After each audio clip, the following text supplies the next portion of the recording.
Putin has explicitly described Ukraine as what he calls historical Russian land. It's very interesting that last summer, at a time when Russian tanks and armored vehicles were already assembling on Ukraine's borders for what we now know as basically a dress rehearsal for the invasion, Putin did an extraordinary thing. He became an amateur historian. He sat down, he called up books, papers, essays, and he wrote this 5,000-word treatise. And essentially, he sets out his key idea, which is that Ukraine was never an independent country, that it's always been a part of Russia, going all the way back to the 10th century, channeling these ideas of reuniting a divided kingdom, restoring spiritual unity, and also teaching the West a lesson.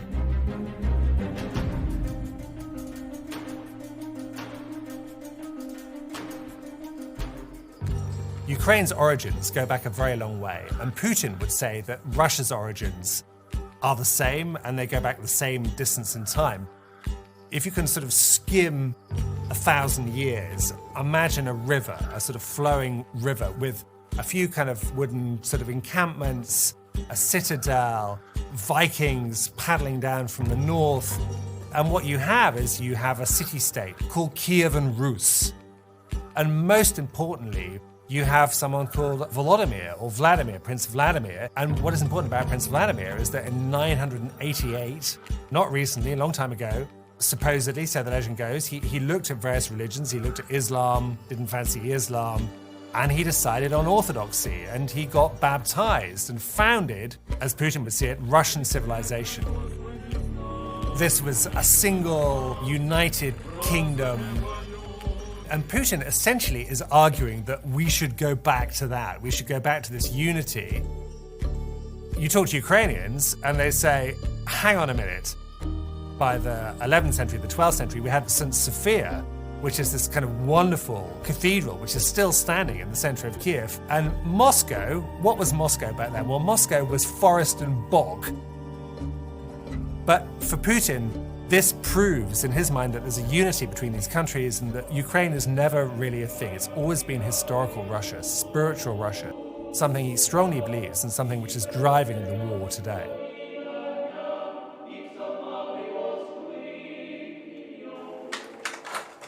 I've been covering Ukraine for about 15 years. I first started going there in 2007 as Moscow correspondent for The Guardian. One of the elections I covered in 2010 was between Yulia Tymoshenko, good speaker, charismatic, more kind of pro-European, than her opponent, who was Viktor Yanukovych, who is essentially a kind of thug. His nickname was Dub, which means kind of, block of wood, oak tree. У Януковича, який представляє кримінальні кола, не існує. He won this election in 2010. I'd met his people who'd said that he's a Democrat, he's reformed, having tried to steal an election in 2004.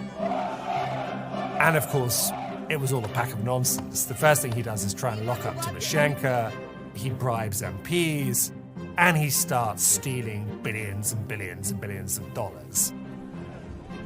The inflection point in this drama is in the autumn of 2013, where Ukraine is due to sign an association agreement with the European Union, essentially putting it on a westward trajectory.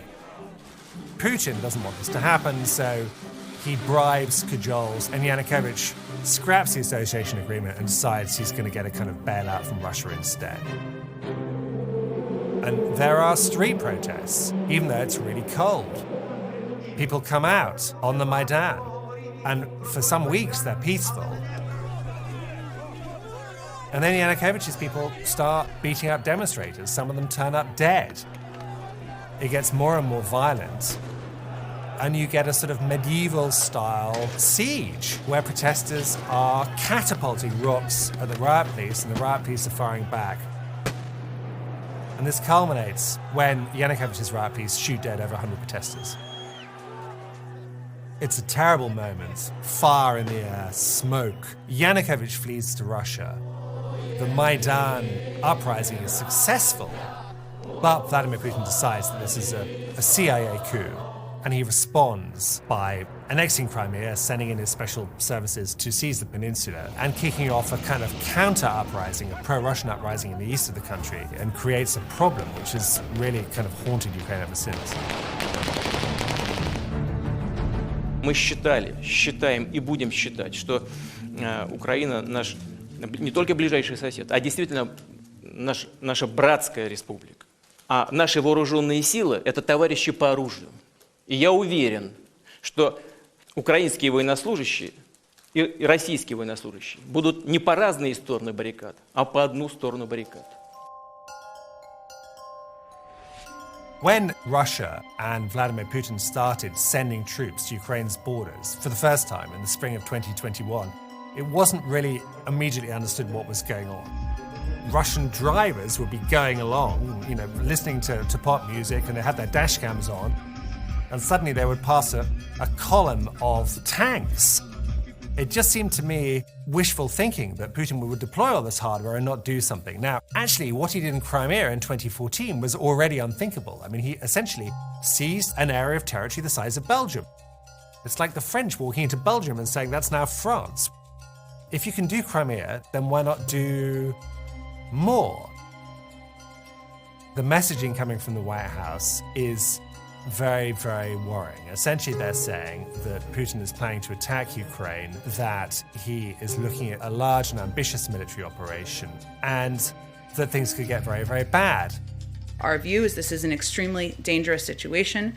We're now at a stage where Russia could at any point launch an attack in Ukraine. On February the 21st, 2022, Putin held, I would say, the most extraordinary meeting probably of his presidency, where he summoned his Security Council. Putin is in one corner on a little chair, and a bit like naughty school kids, his Security Council members are on the other side, and Putin has a plan, which is to formally recognize as independent Donetsk and Luhansk People's Republics. These are sort of puppet Russian entities in the east of Ukraine. What that means is, one, that the negotiating process with Kiev is over, but two, essentially it means war. It's a feudal exercise in fealty and oath-sharing, where these quite important, powerful individuals have to get up and say whether they agree with the plan. And surprise, surprise, they all agree. Sergei Narishkin, the head of Russian foreign intelligence, the SVR, he gets his lines wrong, and Putin sort of slaps him down. Говорите прямо. Я поддержу предложение о признании. Поддержу или поддерживаю? Говорите прямо, Сергей. Поддерживаю предложение. Так и скажите, да или нет. The whole elite basically say that they will follow Putin's course and what turns out to be what he calls a special operation in Ukraine. For special operation, read full-blown war. The Russian President Vladimir Putin has launched a major military operation against Ukraine. As Russian troops continue to invade, Ukrainian defense forces are putting up a fight, slowing Russia's advancements. It's clear this military campaign has not gone the way that Putin thought it would go. Putin is convinced that Ukraine is a place run by Nazis, but the ordinary Ukrainians, they were just yearning to be liberated by Russian troops, and that when Russian soldiers came in, they would greet them in traditional Ukrainian fashion with flowers or with bread and salt. And instead, they were greeted by mortars. They were greeted by babushka, by old ladies, unarmed, saying, "Fuck off." There has been the most furious, cohesive resistance from a whole country fighting for its survival against Russian occupation and what I would argue is essentially Russian fascism. Vladimir Putin has always been suspicious. He's always been paranoid. He's always been prone to conspiratorial thinking. I mean, that goes with KGB. I mean, it's a priori. It's how he sees the world. And the question is, has he gone mad, or is he acting rationally within his own warped parameters, within his own fictitious reality? And the thing I see is not just narcissism, which has always been there with Putin, but a growing sense of messianic purpose, that he's been sent by God, by history. Спасибо. And unfortunately, for now, I think Putin enjoys popular support for what he's doing. even though the version being told to Russians is a lie. I think this is the beginning of the end of Putin. I think this is the last act. If this is a Shakespearean drama, we're in Act 5. Scene 1 or Scene 2, Act 5. I think there are 3 more scenes to go.